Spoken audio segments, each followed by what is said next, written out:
que vous soyez là. Comme à l'habitude, on a notre temps de réunion. On va avoir un temps de louange, des chants, quelques annonces et on va avoir une intervenante dans nos annonces. On va avoir notre sœur Marie-Laurette qui aide dans beaucoup d'éléments logistiques pour Compassion Laval qui va être avec nous. Et par la suite, on a un temps dans la parole et on va regarder Ésaïe 40, le verset 27 à 31. On va être bénis ensemble. Donc, courbons nos têtes un instant en prière et on va demander au Seigneur de bénir le temps qu'on a ensemble. Merci Seigneur pour cette belle journée. On te remercie parce que tu es là et c'est toi qui embellis nos journées et on garde nos yeux fixés sur toi. Dans les journées que ça va bien, on te remercie. Dans les journées où est-ce que ça va moins bien, on te demande, Seigneur, viens nous aider à avoir plus de force pour être capable de voler, marcher et courir. Seigneur, bénis cette journée et bénis notre temps ensemble. C'est dans ton Saint-Nom compris. Amen. Donc, j'invite en ce moment-ci Nathalie et Jonathan.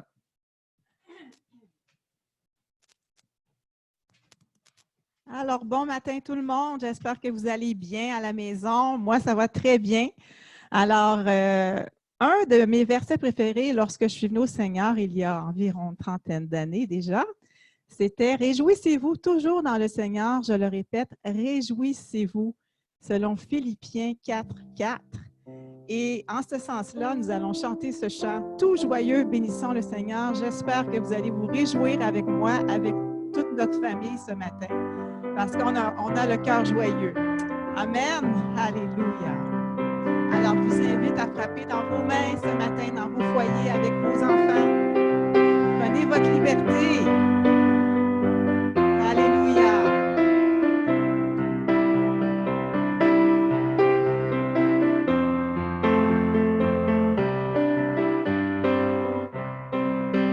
Tout joyeux, bénissons le Seigneur. Chantons et célébrons ses louanges. Adorons avec foi le Sauveur. Nous joignons aux célestes phalanges. Gloire à Dieu, gloire à Dieu. Que ce chant retentisse en tout lieu. Gloire à Dieu, gloire à Dieu. Que ce chant retentisse en tout lieu. Dieu dans son incomparable amour, du ciel envoya son Fils unique, et la terre et les cieux en ce jour s'unissent pour chanter ce cantique. Oui, gloire à Dieu, gloire à Dieu, gloire à Dieu.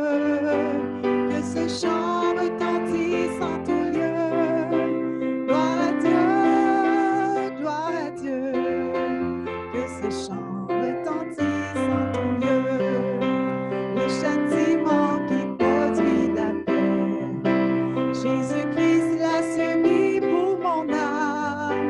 Il voulut expier nos forfaits en mourant lui sur le bois infâme. Gloire à Dieu, gloire à Dieu. Que ce chant retentisse en tout lieu. Gloire à Dieu, gloire à Dieu. Que ce chant retentisse en tout lieu. Nous voulons en retour, bon Sauveur, t'aimer par-dessus toute autre chose. Forme ton amour dans notre cœur. Et puis de chacun de nous dispose ensemble. Gloire à Dieu, gloire à Dieu. Que ce chant retentisse en tout lieu. Gloire à Dieu, gloire à Dieu. Que ce chant retentisse en tout lieu. Oui, gloire à Dieu, gloire à Dieu, gloire à Dieu. Que ce chant retentisse en tout lieu. Gloire à Dieu, gloire à Dieu. Que ce chant retentisse en tout lieu. Que ce chant retentisse en tout lieu. Que ce chant retentisse en tout lieu.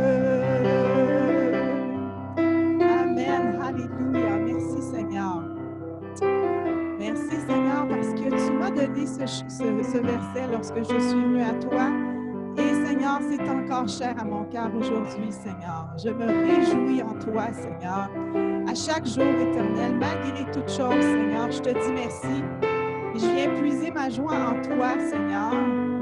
Je te dis merci à chaque jour, Seigneur, pour tout ce que tu m'accordes, Seigneur, pour ma famille, Seigneur, pour toutes les choses que tu me donnes, Seigneur Jésus. Merci, Éternel, alléluia, parce que tu prends soin de moi, Seigneur. Je me sens rassurée en ta présence, Éternel, alléluia.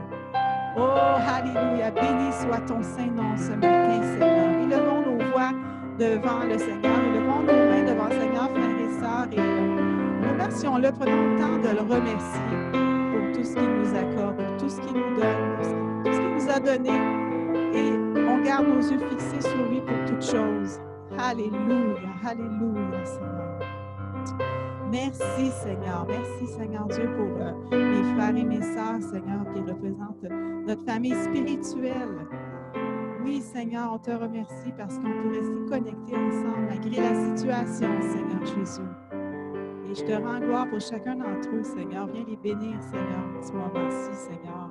Viens toucher leur cœur, Éternel, et entends leur cri du cœur, Seigneur. Entends leur requête, Éternel Dieu. Toi seul peux faire une différence. Toi seul peux changer le cours des choses. Et Seigneur, ce matin, on tient à te dire merci. Alléluia, alléluia. Bénis ce temps de louange, bénis toute la réunion, Seigneur. On te la confie, Éternel Jésus. Alléluia, Jésus. Merci, Seigneur. Le chant que nous allons chanter s'intitule « Il n'arrêtera pas ».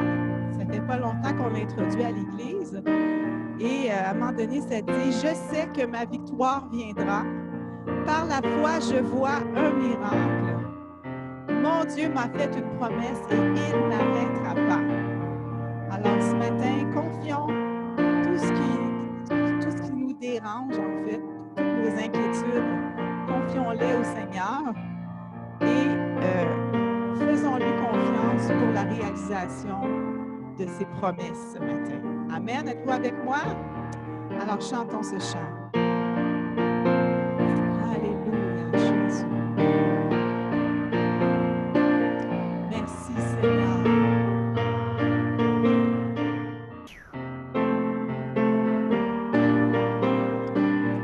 Je te donne gloire, car tu m'as restauré. Et je suis prêt pour faire ta volonté. J'avance vers l'avant, tout en suivant tes pas. Et je suis prêt pour faire ta volonté. Chantons. Ta présence est une porte ouverte. Oh, viens, Seigneur, plus que jamais.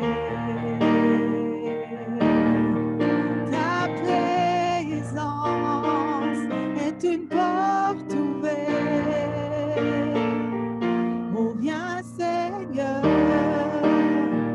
plus que jamais.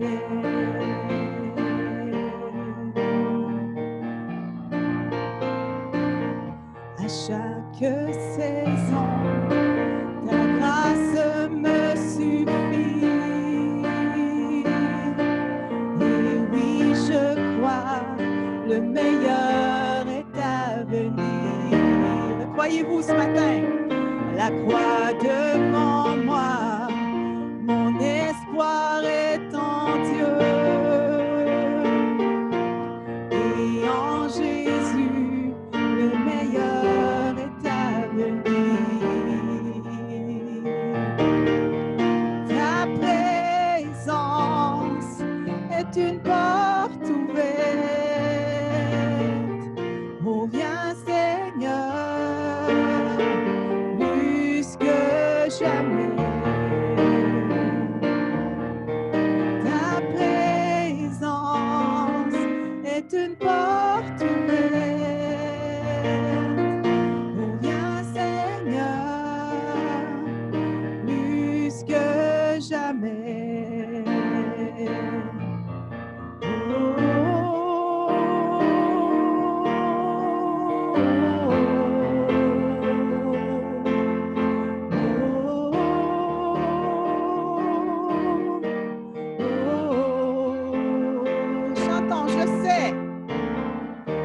Je sais que ma victoire viendra par la foi. Je vois un miracle. Mon Dieu m'a fait une promesse et n'arrêtera pas. Encore une fois, je sais que ma victoire viendra par la foi. Je vois un miracle. Mon Dieu m'a fait une promesse et n'arrêtera pas. Oh, oh,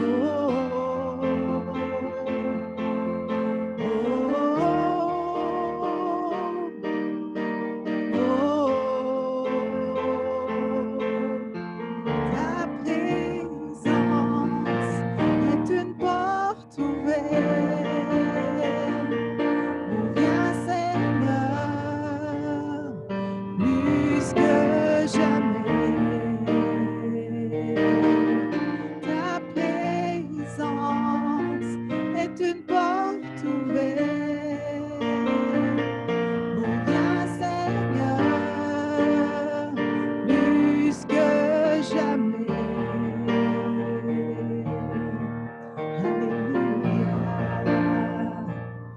Plus que jamais, Seigneur, nous avons besoin de toi ce matin, Seigneur, plus que jamais.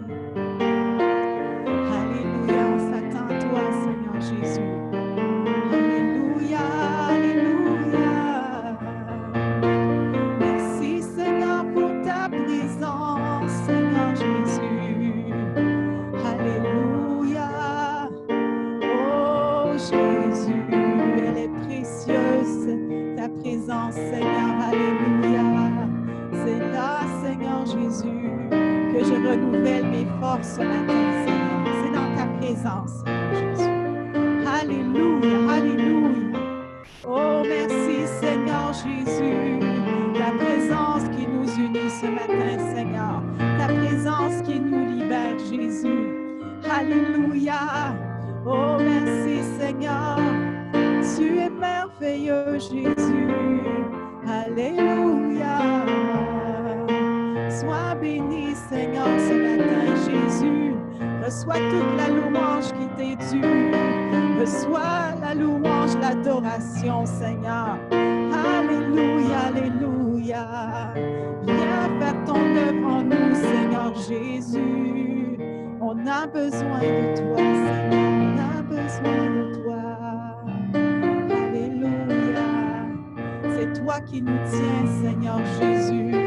Alléluia, Seigneur. Sans toi, nous sommes rien, Seigneur Jésus. On a besoin de toi, Seigneur, ce matin. On a besoin de ta présence, Seigneur Jésus. Alléluia, Jésus, qui nous permet de continuer, Seigneur, de persévérer, Seigneur, jusqu'à la fin.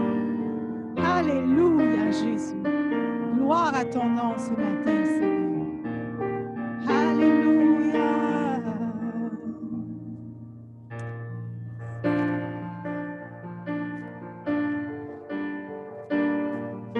Alléluia, Jésus. Continuons avec ce dernier chant. Alléluia. Oh, merci, Seigneur. Merci, Seigneur Jésus.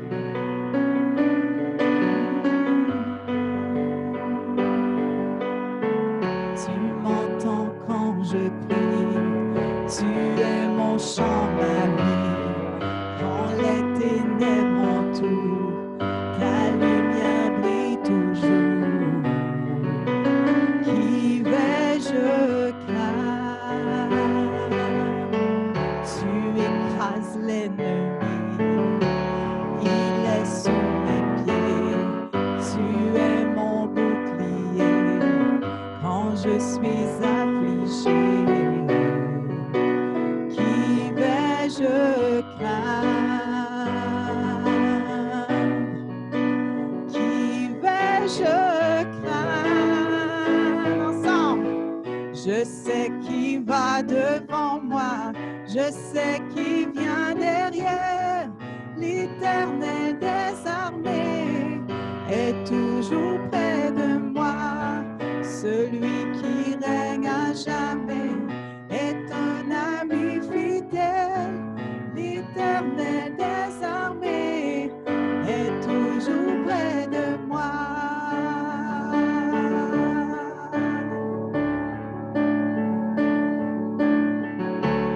force est dans ton nom, car toi seul peux sauver. Tu vas me délivrer, la victoire t'appartient. Qui vais-je craindre? Ensemble, qui vais-je craindre? Qui vais-je craindre? Je sais qui va devant moi, je sais qui vient derrière. L'Éternel des armées est toujours près de moi. Celui qui règne à jamais est un ami fidèle. L'Éternel des armées est toujours près de moi.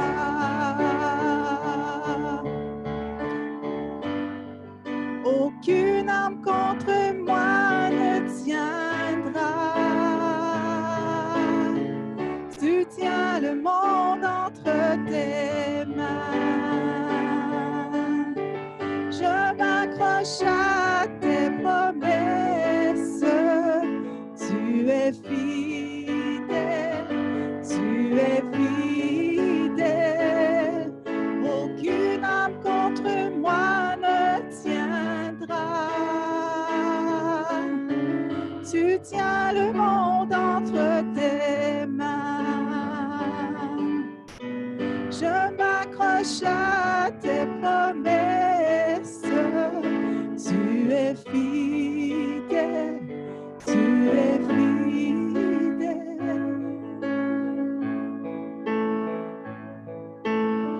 Je sais qui va devant moi, je sais qui vient derrière. L'Éternel des armées est toujours près de moi. Celui qui règne à jamais est un ami fidèle. L'Éternel des armées est toujours près de moi. L'Éternel des armées est toujours près de moi. Amen. Alléluia. Soyez tous bénis.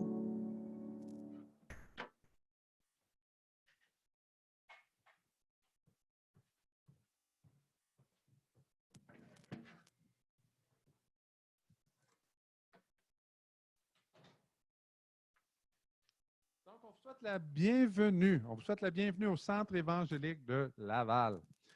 Mon nom est Patrick Saint-Onge, pour ceux qui ne le connaissent pas. Les personnes qui nous ont précédés étaient Nathalie, mon épouse, et Jonathan, mon fils. Donc, on est bénis. Et dans l'arrière-scène, celui qui fait un peu la gestion de toute la technique aujourd'hui, c'est Benjamin. Donc, vous ne le voyez pas, mais il est là. Eh bien, on est bénis un autre dimanche ensemble, un temps de bénédiction. Quelques annonces maintenant. Pour ceux qui vous travaillez, et comme vous le savez, on travaille avec Zoom pour nos réunions. Si jamais vous avez un problème ou vous connaissez quelqu'un et vous l'invitez pour venir sur Zoom et il y a un problème, s'il vous plaît, rentrez en connexion avec nous à l'Église, soit par le téléphone 450-669-0900, laissez un message ou bien par la connexion par adresse électronique à soinspastoraux@gmail.com et on va se faire un plaisir de connecter avec vous. S'il vous plaît, on veut que le plus de personnes puissent se connecter sur Zoom. Invitez vos amis à l'Église pour venir ensemble sur Zoom. Ça va être une bénédiction. Et on va être tout le monde ensemble. Amen! Donc, pour les enfants maintenant, comme vous le savez, on l'annonce maintenant toutes les semaines, on a des leçons et des éléments de leçons pour les enfants. Si vous allez sur le site web de l'Église, vous allez voir en arrivant sur le site, vous allez avoir ressources pour enfants. Et là, je l'ai souligné avec un cercle en rouge. Lorsque vous cliquez sur ce lien, vous allez tomber sur des leçons, ça va bien aller. Des leçons bibliques sur Gédéon, il y a Esther, il y a le roi David. Il y a même une leçon biblique sur Corrie ten Boom et une application, un témoignage de vie de quelqu'un qui était chrétienne durant la Deuxième Guerre mondiale et qui a vécu le confinement, elle, en prison. Et on veut partager des leçons. Et il y a un élément vidéo, pas vidéo, mais PowerPoint, et il y a le contenu aussi pour enseigner la leçon pour vos enfants. Donc, vous allez être bénis. On continue. On a notre réunion de prière et louange mercredi soir, donc à 20 h. Si vous avez des besoins de prière pour lesquels vous voulez qu'on puisse prier pour, s'il vous plaît, envoyez-les à soinspastoraux@gmail.com et on fait la comptabilisation. On a un temps durant la soirée où est-ce qu'on connecte ensemble, on peut se jaser et parler. On prie ensemble avec d'autres personnes. Donc, c'est possible avec Zoom de faire des groupes où est-ce qu'on est 4-5 personnes et on connecte et on prie ensemble. Donc, on vous invite à venir, temps de louange, prière, un peu dans la parole, mais surtout la prière et la louange. On continue. Encore, merci, un grand merci pour tous ceux qui donnent. Et on réalise que c'est toutes des circonstances spéciales dans lesquelles on passe à travers. Donc, merci pour vos dons. Les gens donnent en ligne majoritairement maintenant. Si vous voulez faire un don par Interact, vous prenez un rendez-vous à l'Église durant la semaine et on va travailler avec vous à cet effet.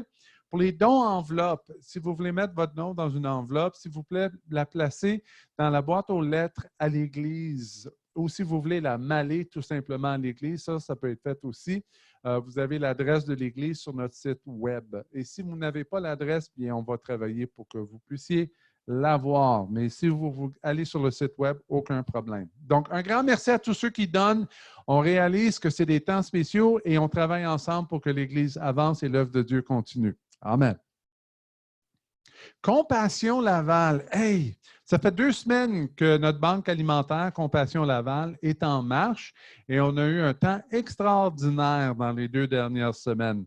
Je remercie beaucoup mon beau-père, Georges Ferris, qui, lui, il est le directeur de Compassion Laval. Il fait un excellent travail pour toute la gestion. Et on a 2 ministères qui sont en place pour aider avec Compassion Laval. On a la friperie sur Semaine à l'Église, mais maintenant, elle est fermée dû au confinement. Mais la banque alimentaire, elle, peut demeurer ouverte et on dessert et on bénit plusieurs personnes. Et en ce moment-ci, une des personnes qui travaille avec Compassion, la banque alimentaire Compassion Laval le samedi matin, on a notre frère Daniel Saint-Martin qui fait un excellent travail de gestion, mais on a notre coordonnatrice, celle qui travaille pour les communications, notre sœur Marie-Laurette Saint-Tiche, qui, elle, va faire une petite annonce en ce moment-ci et elle va nous partager tout ce qui se passe un peu avec Compassion Laval au niveau des communications. Et si je ne me trompe pas, elle est habillée comme elle était habillée hier matin pour accueillir tout le monde. Donc, accueillons Marie-Laurette avec une bonne main. God bless. Bonjour tout le monde, j'espère que vous m'entendez. Attendez un moment. Vous m'entendez? Parfait. Alors, c'est Marie-Laurette. Je vous dis allô à tout le monde. Allô, allô. Alors, juste pour vous dire que ça se passe bien pour Compassion Laval. J'ai enlevé mon masque.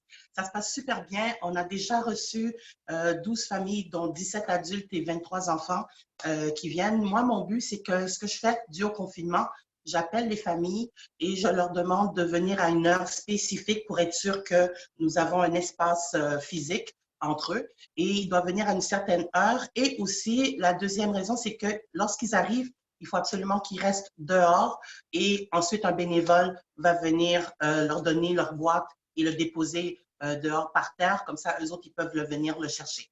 Alors, ça se passe super bien. On a énormément de familles qui laissent des messages dans la boîte vocale et aussi par courriel parce que nous avons un courriel. Alors, ils nous envoient leurs demandes par courriel et ensuite, moi, je les appelle pour leur céduler un samedi pour qu'ils viennent. Alors, je voudrais dire un gros merci à tous nos bénévoles qui sont là le vendredi pour aller chercher la nourriture à Moisson Laval et aussi aux bénévoles qui, le samedi, sont là pour aller préparer les boîtes. Merci beaucoup et passez une belle journée. Bye!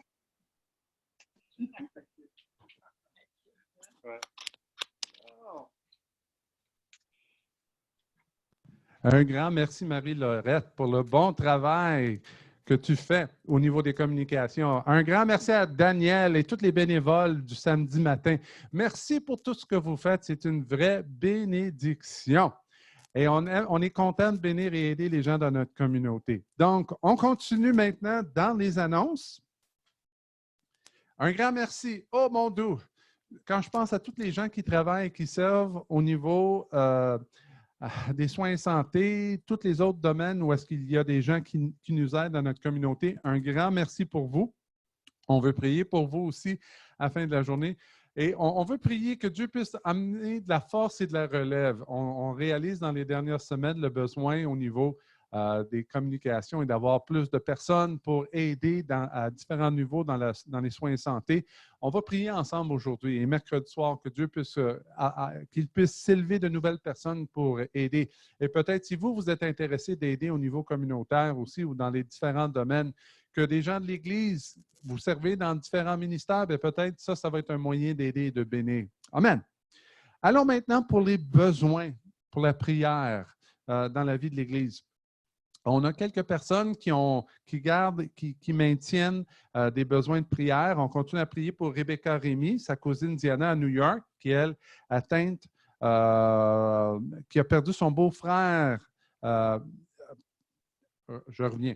Rebecca Rémy, sa cousine Diana à New York, qui est atteinte, des gens de sa famille sont atteints avec le COVID-19 et elle a perdu son beau-frère dimanche dernier. Donc, nos sympathies et nos condoléances, Rebecca Rémy, pour la perte de cet être cher. D'autres personnes, même si c'est le confinement et le COVID-19 est en place, on réalise que les autres maladies sont en place aussi. On continue à prier pour un des amis à Yves Clermont, Gilbert Côte-Noire, son petit-fils William, le grand-papa. C'est le petit-fils à Gilbert Côte-Noire. Ce grand-papa, lui, son petit-fils de 16 ans, ça fait 2 ans qu'il est hospitalisé, défi avec le cancer, il est au stade 4. Et on prie pour la famille, que Dieu puisse aider cette famille-là à passer à travers ces circonstances. On réalise qu'un cancer, ce n'est pas facile et on demande la bénédiction. On est content pour Valérie Blaise, son témoignage de la semaine passée pour son oncle qui se remet tranquillement pas vite du COVID-19. Donc, on prie, Dieu puisse bénir. On continue à prier pour Nathalie Chirilus, pour son cousin Henri qui vit à Boston et que toute sa famille est atteinte du COVID-19. Merci Seigneur pour la maman à Pasteur Joseph, Teresa Loria, que ça va beaucoup mieux. Là, elle est capable de se déplacer puis aller dans son jardin. C'est le printemps en France aussi, que Dieu puisse l'aider, le soutenir. On continue à prier pour Linda Pinel. Linda Pinel, membre de l'Église qui, elle, a travaillé à la résidence Angélia. Et on me dit qu'il y a 40 personnes au sein de l'établissement qui sont atteintes du COVID-19 et plusieurs personnes, elle a travaillé 40 ans plus tôt à cet endroit et 50 personnes sont atteintes du COVID-19, donc 30 personnes qui sont du staff là. Donc, il y a beaucoup de personnes. On doit prier pour cette place-là. Serge Quinn, on a prié pour lui cette semaine. Ça semble être assez critique. On remercie le Seigneur. Test négatif pour le COVID-19, mais sa santé était très précaire. Il a dû être hospitalisé. Et là, il est sorti de l'hôpital avec des antibiotiques. Donc, Serge, on prie que Dieu puisse te bénir et t'aider à travers ces circonstances. On continue à prier pour Rousseliya Teramo, pour sa cousine qui vit à Saint-Martin et qu'elle a appris que son frère, et pas son frère, mais son fils est décédé à Paris. Dieu puisse les aider dans ces circonstances. Notre sœur Marie-Joseph, sa fille Joanne, qui a testé positif au coronavirus, on prie et elle vit aux États-Unis, on prie que Dieu puisse l'aider. Marie-Douce, la fille de Suzy Patnaud, que Dieu puisse l'aider. Elle a testé elle aussi positive et elle était à la maison et elle était en train de se rétablir là, de ce qu'elle vivait avec le COVID-19. On prie pour Beverly Victor, petit frère. Beverly demande des prières pour son amie Fabiola. Sa famille est affectée par le coronavirus et elle demande des prières. En terminant, on réalise qu'on a besoin de prier pour nos infirmières, infirmiers, ambulanciers, policiers, policières, pompiers, tous ceux qui travaillent pour aider au niveau de la santé publique et l'aide publique. Maintenant, on a la Force armée canadienne qui viennent donner des renforts. Et on veut prier spécifiquement pour les CHSLD ce matin, que Dieu puisse aider à travers toutes ces circonstances. Donc, je vous invite à vous joindre par la main, là où est-ce que vous êtes dans vos foyers, dans vos maisons. Ici aussi, on joint par la main, on va prier ensemble et demander que Dieu puisse bénir. Seigneur, tu vois tous ceux et celles qu'on a mentionnés ce matin. Tu vois ce petit garçon William atteint d'un cancer. Tu vois la famille et l'impact que cela a sur la famille. On prie, Seigneur, pour Rebecca Rémy, pour sa cousine Diana. On te remercie pour Valérie Blaise, Seigneur, pour son oncle qui commence à se rétablir et on donne-lui des forces. On prie pour Henri et Lourdes qui sont de la famille avec Nathalie Chirilus. Étends ta main puissante. Continue à les garder. On te remercie pour Teresa, Seigneur, la maman de Pasteur Joseph. Garde-la, continue à la rétablir et on te remercie pour ta main sur elle. Père, on prie pour la résidence Angelica, l'endroit où est-ce que notre sœur Linda Pinel travaillait autrefois. 80 personnes dans ce centre sont atteintes de la COVID-19. Étends ta main, Seigneur. Protège, garde. Et au milieu de ces circonstances, on te demande ta main et ton soutien pour bénir ces gens. On te remercie pour Serge Quinn, pour le rétablissement. Et on te prie qu'il puisse aller de mieux en mieux à la maison et qu'il puisse pleinement se rétablir de ces problèmes de santé. On continue à prier pour la cousine de Doucelia Teramo qui vit à Saint-Martin. Bénis-la, Seigneur, à travers la perte de son fils, Seigneur, et on te demande que tu puisses étendre ta grâce et ta consolation sur sa vie. On prie pour la fille de Marie-Joseph Joanne, qui, elle, a testé positive. Pour Marie-Douce, aussi, la fille de Suzy Patnaud. On prie pour eux, que Dieu puisse les rétablir et les aider. Notre sœur Beverly Victor, petit frère, elle demande des prières pour son amie Fabiola, pour tous les membres de sa famille à Fabiola qui sont atteints aussi. On prie en ce moment pour tous ceux qui travaillent dans les soins et santé. Merci pour eux, Seigneur. On te remercie parce que ce sont les personnes qui sont sur le front en ce moment qui aident et qui soutiennent et qui donnent des soins. Et même par moments au péril de leur propre vie et de leur propre santé. Garde-les, protège-les, Seigneur. Tu vois tous ceux et celles qui travaillent à l'Église et qui sont là, qui travaillent dans des centres hospitaliers, Seigneur, qui travaillent aux hôpitaux et dans toutes les CLSC, Seigneur. On te demande, Seigneur, de les aider et de les fortifier. Seigneur, bénis-les, garde-les, Seigneur, à travers ces circonstances. Et on te demande, Seigneur, ton aide pour restaurer leur force. Ramène-les, Seigneur, à une place où est-ce qu'ils sentent ta main, qui les soutienne et qui les garde. Bénis-les, Seigneur. Fortifie-les. On te prie en ce moment pour toutes les CHSLD, Seigneur. On réalise tous les défis qui sont là. Et pas notre préoccupation, c'est, Seigneur, donne à notre gouvernement la capacité de trouver des bonnes solutions. On te remercie pour les forces armées canadiennes qui sont arrivées pour aider dans ces centres. Et Père, on prie pour des bénévoles et de nouvelles personnes, Seigneur, qui veulent aider et soutenir. Bénis, Seigneur, et aide-nous à être de ceux qui vont aider. Je te remercie pour tout le travail de Compassion Laval pour bénir et aider, Seigneur, dans notre communauté. Je te remercie pour toutes nos banques alimentaires, Seigneur. Je te remercie pour la banque alimentaire de ACVA les mardis qui utilise nos locaux pour bénir les gens dans la communauté. Bénis-nous, Seigneur, et garde-nous. Père, je prie ces choses en ton saint nom et tout le monde peut dire Amen. Amen. Donc, on continue à prier et on demande la main de Dieu à travers toutes les circonstances qui se vivent en ce moment. Et ce n'est pas évident, mais on a un Dieu qui est là, qui veut nous soutenir et nous aider. Le passage biblique aujourd'hui, maintenant, que je veux utiliser pour le temps dans la parole, se retrouve dans Ésaïe 40, le verset 27 à 31. Un passage qui est classique. Pourquoi dis-tu Jacob? Pourquoi dis-tu Israël? Ma destinée est cachée devant l'Éternel. Mon droit passe inaperçu devant mon Dieu. Ne sais-tu pas, ne l'as-tu pas appris, c'est le Dieu d'éternité, l'Éternel qui a créé les extrémités de la terre. Il ne se fatigue point, il ne se lasse point. On ne peut sonder son intelligence. Il donne de la force à celui qui est fatigué et il augmente la vigueur de celui qui tombe en défaillance. Les adolescents se fatiguent et se lassent, et les jeunes hommes chancellent. Mais ceux qui se confient en l'Éternel renouvellent leur force. Ils prennent leur vol comme les aigles, ils courent et ne se lassent point, ils marchent et ne se fatiguent point. Amen. Tout un passage qui souligne l'action de Dieu à travers d'une vie. Vous savez, une des choses qu'on constate maintenant, surtout à travers les médias, les gens vont être capables de critiquer, murmurer. Il y a de la médisance et c'est flagrant par moments les choses qui peuvent être dites. Souvent par ceux qui sont à l'extérieur et qui regardent les circonstances qui se passent à travers différentes institutions. Et on réalise que c'est des moments qui sont vraiment spéciaux. Et notre tendance humaine est de blâmer.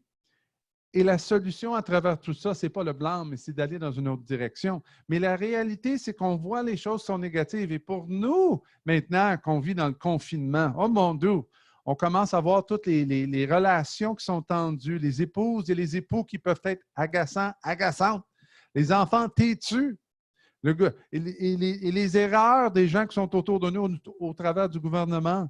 On voit la hausse des prix dans certaines choses. Et il y a une liste de plaintes et de complaintes qui peuvent s'élever. Tout cela pour nous dire qu'à travers tout ce qu'une personne peut vivre, sa perception est basée sur comment il interprète ce qu'il voit autour de lui. Deux personnes peuvent voir le même incident et voir deux choses complètement différentes.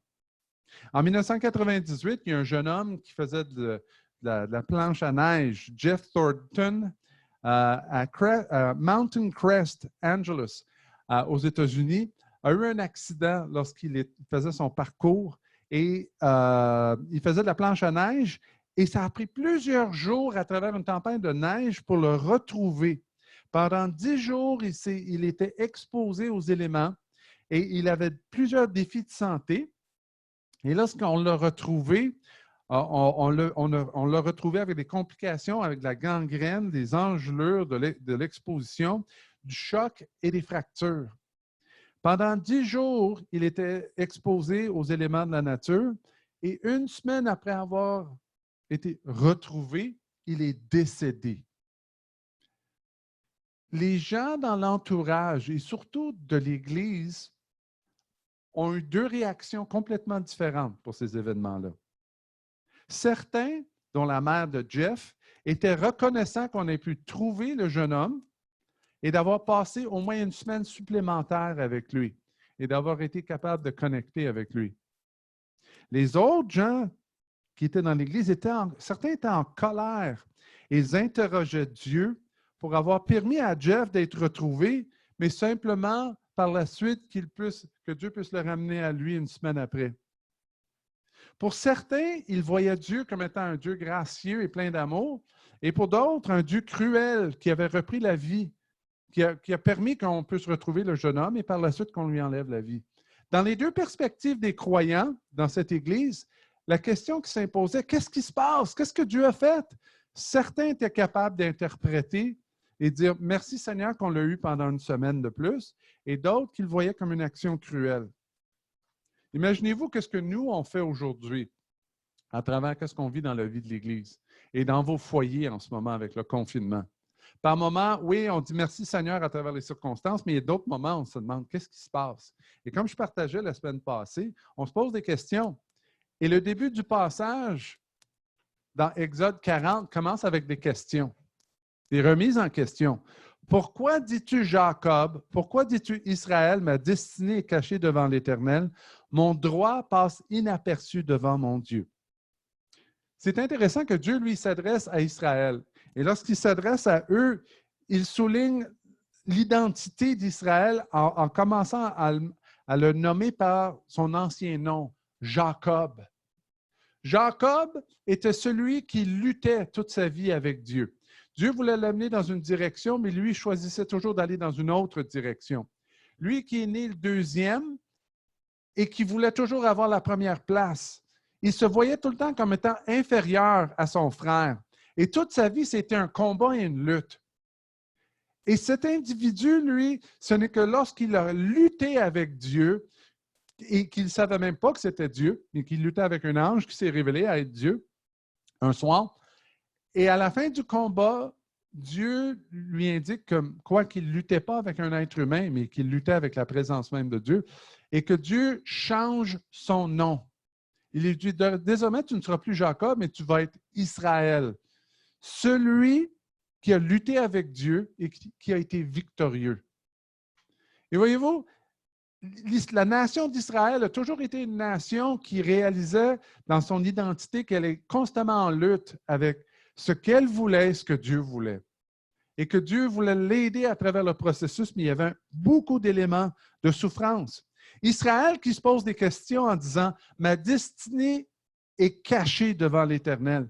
Dans une certaine saison, Israël vivait loin de son pays natal et avait été déporté à cause de ses péchés et de son manque à l'alliance avec Dieu. Et lorsqu'ils étaient déportés, ils se posaient la question, Dieu, tu nous as-tu abandonnés? Est-ce que tu nous caches notre avenir, notre droit, les choses que tu nous as promis du passé, on ne les voit même plus. Mon droit passe inaperçu devant Dieu. Et c'est toutes des questions légitimes qu'ils avaient devant Dieu. Et ça nous amène à une place où est-ce que lorsqu'on est avec Dieu, et comme je partageais la semaine passée, Dieu et la souffrance, comment que les deux interréagissent? Vous savez, il y a des gens par moment, surtout dans l'environnement, des gens qui ne croient pas en Dieu ou qui ne croient pas que Dieu est omniprésent dans nos vies, les gens vont dire tout simplement, bien, Dieu est impuissant. Il n'est pas le Tout-Puissant. Donc, s'il y a de la souffrance, c'est parce que Dieu, lui, il n'existe pas ou il est impuissant. Pour nous, ça, ce n'est pas la solution. Deuxièmement, certains vont dire, ah oui, mais s'il y a de la souffrance dans le monde, c'est Dieu qui punit le péché. Et s'il y a beaucoup de souffrance, mais ça, c'est le résultat du péché. Oui, en partie, mais pas tout le temps. Troisièmement, il y a une liberté. L'homme veut agir d'une certaine manière, il subit le contre-coup de ses décisions. Et c'est ce qu'on a vu la semaine passée dans Romains chapitre 1, lorsqu'on a vu que Dieu livre l'homme à ses décisions. Dieu n'a pas besoin d'envoyer de jugement, il laisse l'homme faire les choses négatives dans sa vie et le laisse aller vers ces choses-là. Quatrièmement, la souffrance est permise, où elle est là, pour nous aider à croître et grandir à travers nos vies. Si vous regardez beaucoup d'hommes et de femmes qui ont été des grands leaders à travers l'histoire de l'Église, on pense à des Corrie ten Boom et d'autres personnes qui ont vécu, eux autres vont voir la souffrance non pas comme étant quelque chose de négatif, mais un outil entre les mains de Dieu pour les aider à croître et grandir et s'approcher de Dieu.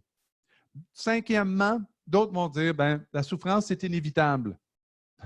Et quand vous y pensez, l'eau, c'est une bonne chose.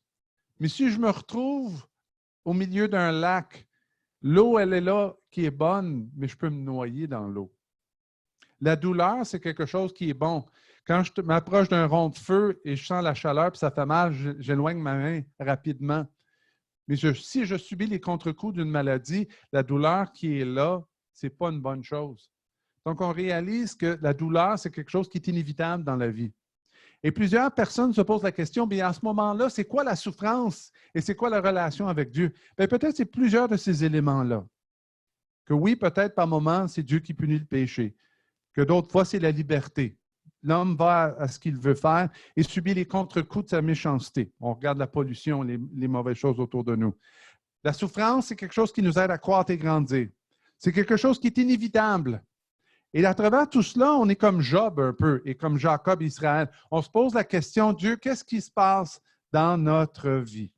Eh bien, Ésaïe, lui, va répondre à la question en parlant de la part de Dieu.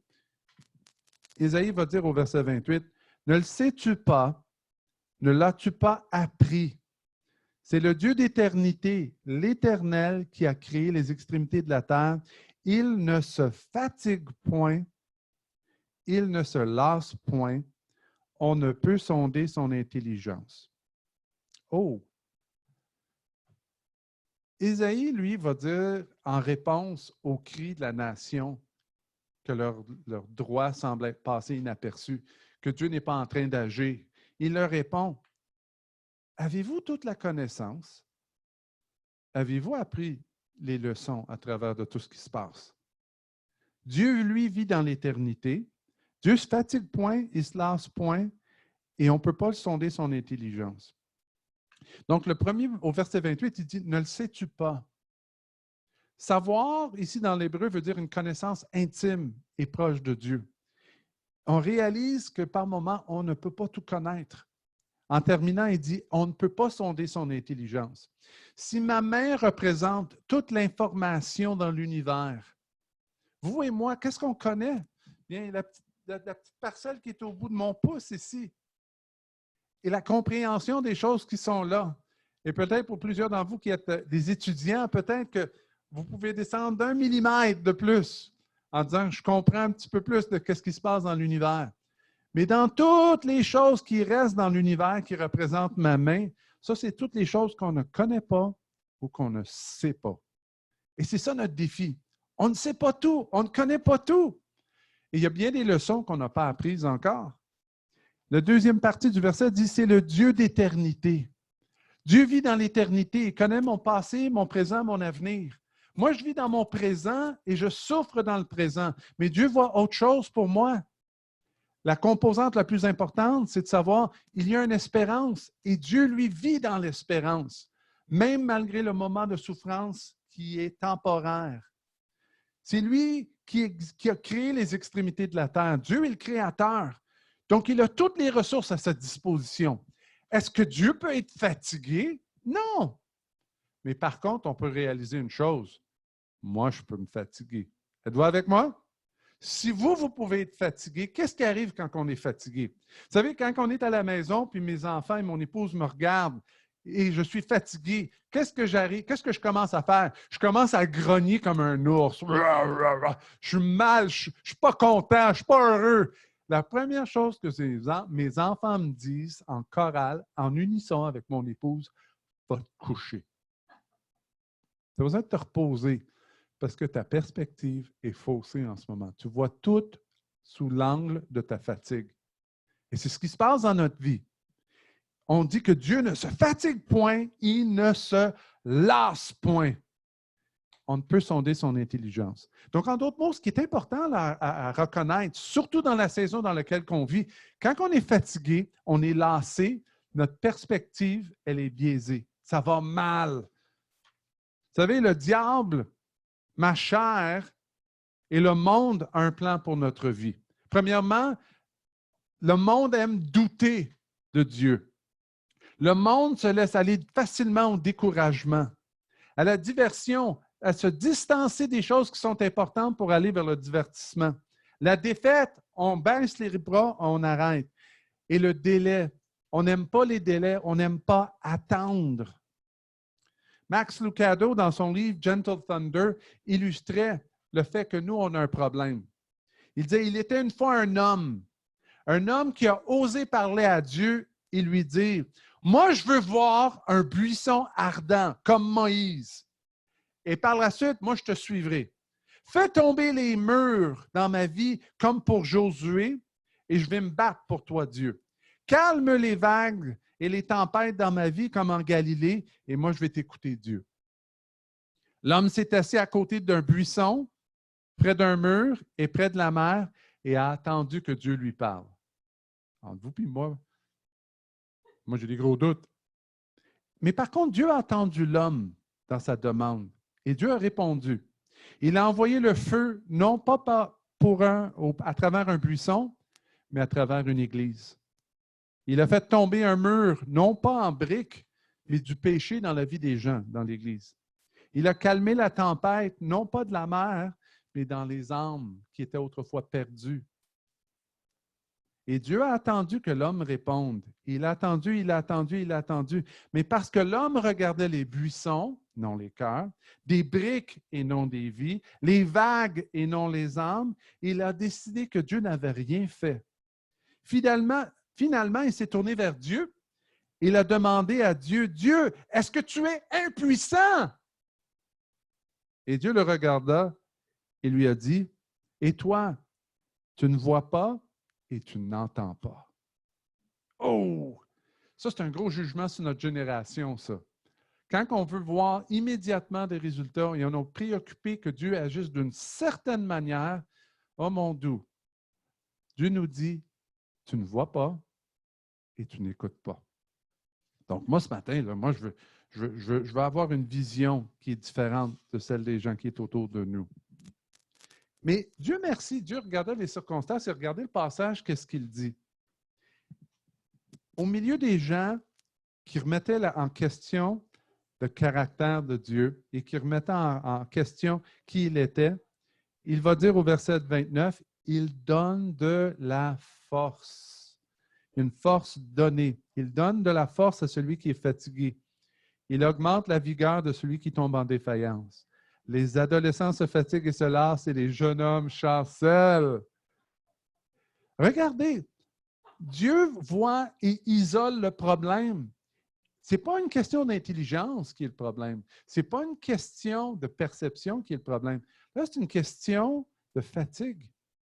Quand on vit à travers des circonstances et on devient fatigué, on perd et on décline dans notre force. Qu'est-ce qu'on a de besoin? Plus de connaissances, plus de sagesse? Dieu nous dit non. Viens vers moi, je vais te donner de la force.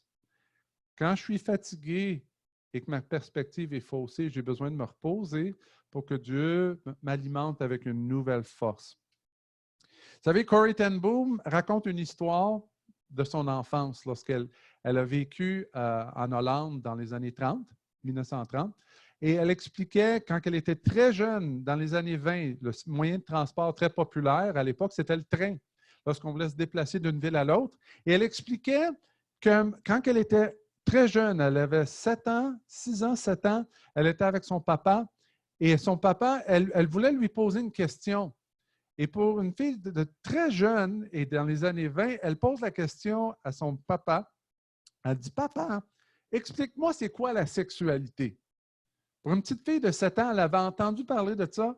Et là, elle pose à son père, « Explique-moi ça. » Et son père est pressé. Et il voit les circonstances. « Écoute, ce n'est pas le temps de parler de ça, mais elle le presse. Parle-moi. » Et son papa, rempli de sagesse, un grand cœur d'amour, lui dit, « OK, tu veux que je réponde à ta question? Tu vas m'aider. Prends ma valise qui est là, transporte-la et je vais te répondre. » La petite fille prend la valise, même pas capable de la déplacer, elle est lourde. Et elle regarde son papa, elle dit, « Papa, la valise est bien trop lourde, je ne peux pas la bouger! Papa! » Et là, le papa la regarde, et lorsque le train arrive, lui prend la valise et dit, « C'est ça qui arrive en ce moment. Il y a des choses que tu veux comprendre, et tu n'es pas capable. Attends un petit peu. » Papa, lui, est capable de prendre la valise, parce qu'il est un petit peu plus vieux que toi, plus d'expérience, muscle. Toi, plus tard, tu vas être capable de comprendre. Sois patiente. Là n'est pas le temps. Je pense que c'est ça qui arrive beaucoup dans nos vies. On arrive à une place où est-ce qu'on veut voir certaines choses arriver et elles n'arrivent pas. On se décourage, on est fatigué, on n'a pas la connaissance, on ne vit pas dans l'éternité. On ne peut pas sonder toutes les choses de Dieu. Il faut être patient et demander, « Seigneur, viens renouveler mes forces. Viens me donner le soutien que j'ai besoin aujourd'hui. » Et Dieu termine en partageant le verset 30 et 31 qui sont classiques, hein? Verset 31 plutôt. « Mais ceux qui se confient en l'Éternel renouvellent leur force. Ils prennent leur vol comme les aigles. Ils courent et ne se lassent point. Ils marchent et ne se fatiguent point. » Notre prière à nous, c'est de dire, « Seigneur, moi, je veux voler comme les aigles. Je veux courir, je veux marcher à travers tout ce que je vis. Mais la condition pour que cela se produise dans ma vie, c'est de se confier et demander à Dieu, et déclarer à Dieu, « Dieu, je me confie en toi. » Se confier en Dieu, c'est quoi? J'aimerais vous l'illustrer. Le mot en hébreu souligne qu'on prenne deux choses et qu'on les attache ensemble. Donc, je vais vous montrer quelque chose.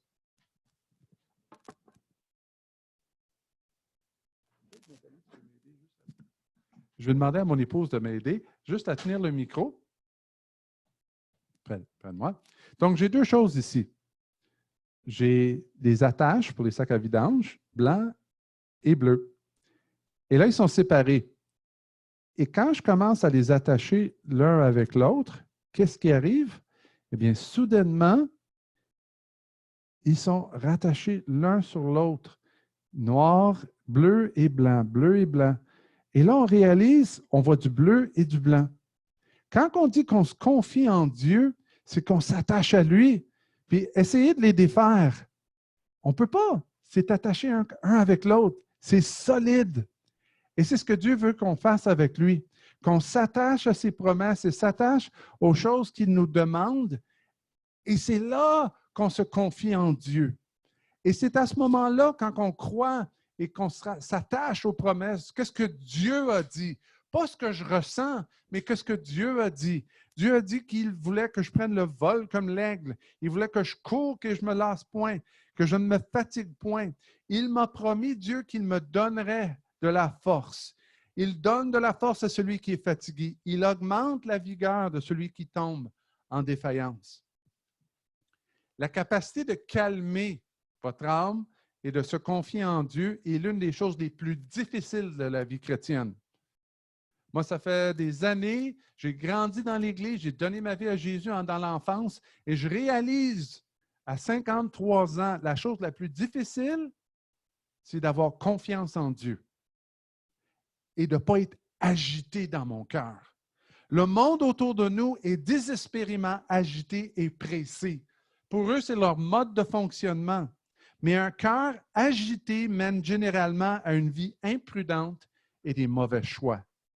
Et ces mauvais choix-là font en sorte qu'on est fatigué, qu'on est brûlé et qu'on a besoin d'aide.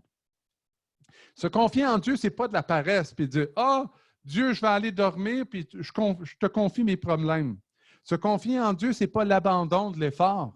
Se confier en Dieu signifie premièrement une activité sous un commandement. Dieu me demande et me déclare « Confie-toi en moi, aie confiance en moi. » Donc, c'est un commandement. Deuxièmement, il me dit d'être prête à écouter tout nouveau commandement qui pourrait venir. Puis troisièmement, il y a d'autres possibilités de d'autres changements pour l'avenir. Mais en ce moment-ci, il faut que j'attende. Mais c'est ça qui est dur, attendre. Personne n'aime attendre. Et c'est tout ce qu'on fait ces temps-ci, on attend.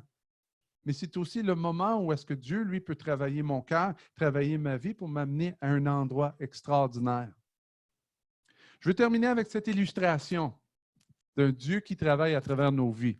Et un pasteur, son nom c'est John Claypool, qui autrefois était pasteur d'une église baptiste à Crescent Hill, avait une petite fille qui souffrait de la leucémie. Et durant le temps de Pâques, il y a quelques années, elle est entrée en rémission et ça allait beaucoup mieux. Et tout le monde pensait, « Hey, peut-être qu'elle va être guérie. » Et c'était l'espérance qui avait ressurgi dans l'Église pour la fille du pasteur. Mais un dimanche matin de Pâques, elle est entrée dans une terrible rechute. Dans son livre « Tracks of a Fellow Struggler », Claypool raconte comment que sa fille est venue le voir et lui a commencé à lui poser des questions. Elle lui a demandé, « Papa, as-tu parlé à Dieu de ma leucémie? »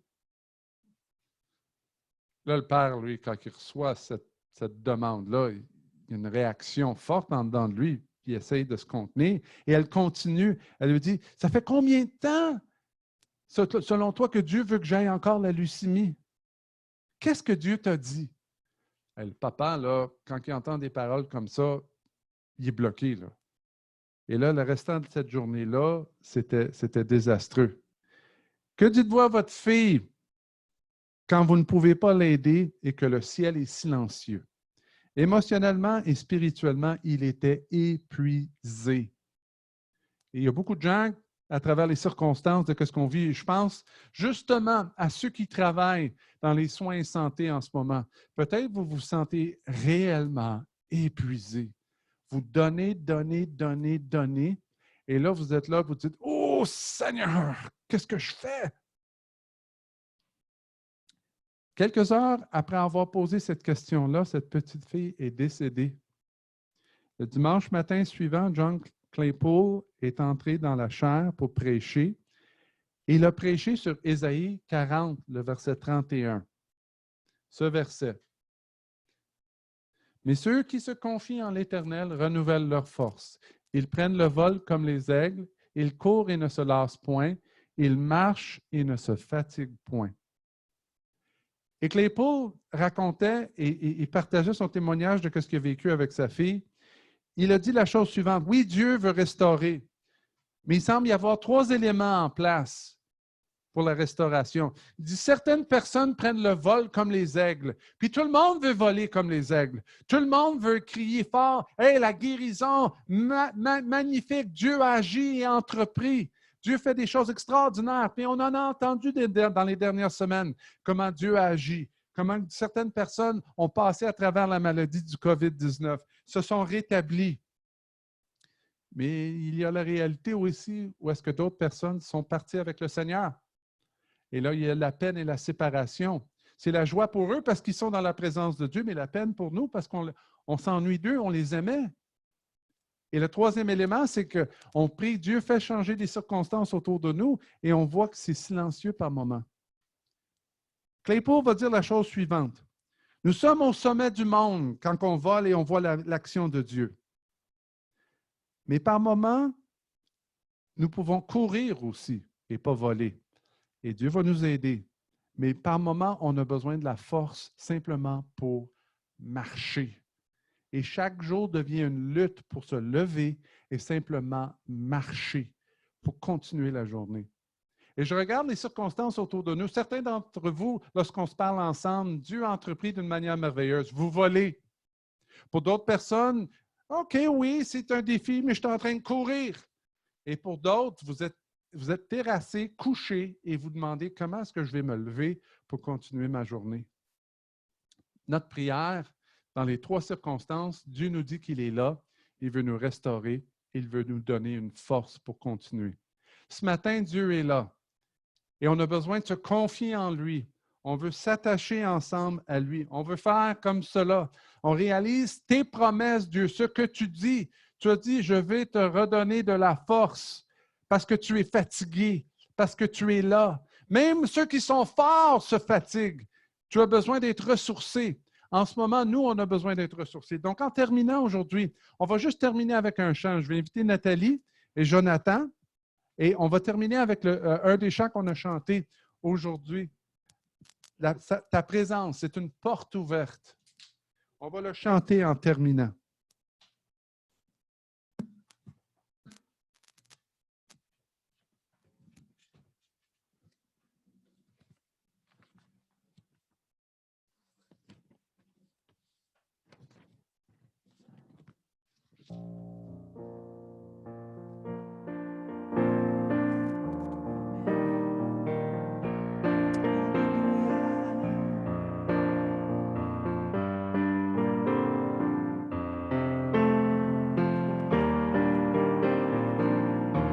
Te donne gloire, car tu m'as restauré,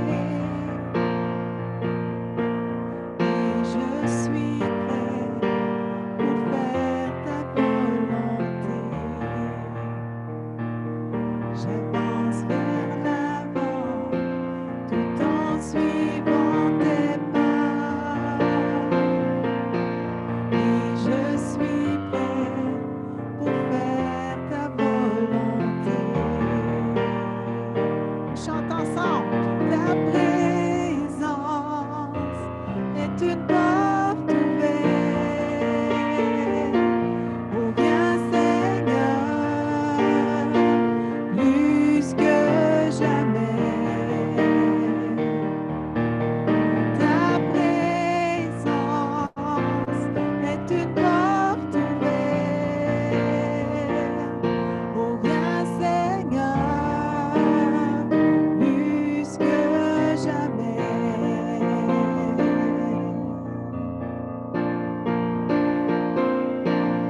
À chaque saison, ta grâce me suffit.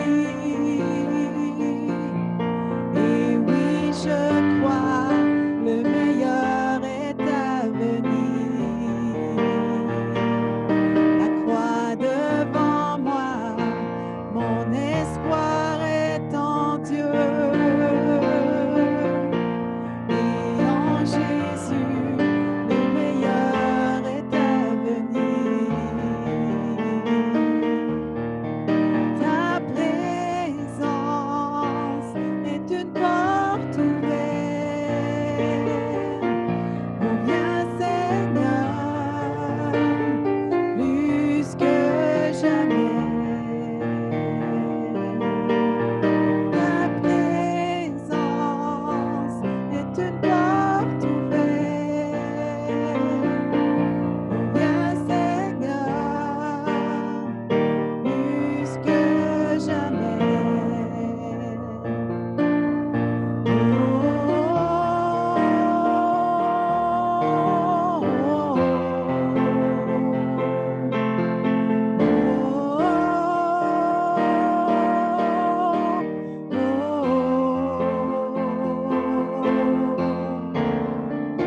Je sais que ma victoire viendra par la foi. Je vois un miracle. Mon Dieu m'a fait une promesse et n'arrêtera pas. Je sais que ma victoire viendra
Terminons avec un mot de prière. Seigneur, on te remercie que tu es celui qui nous soutient. On n'est pas seul, Seigneur, mais tu nous gardes et tu nous maintiens. Seigneur, on prie en ce moment pour ta main sur chacun d'entre nous.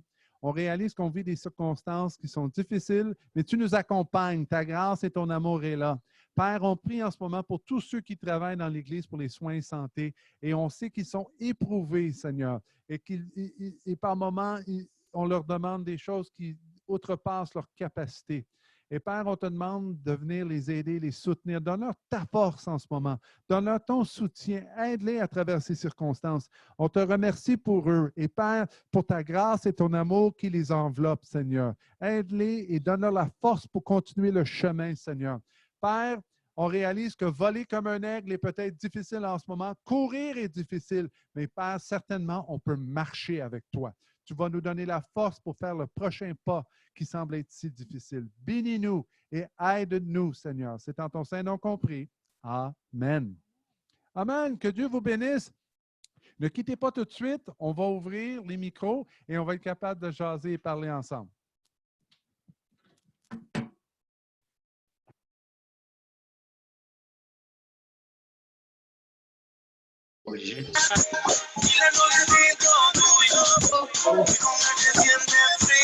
Bonjour, bonjour.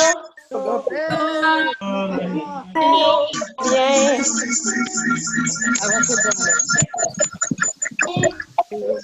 te plaît. Oui, bonne semaine.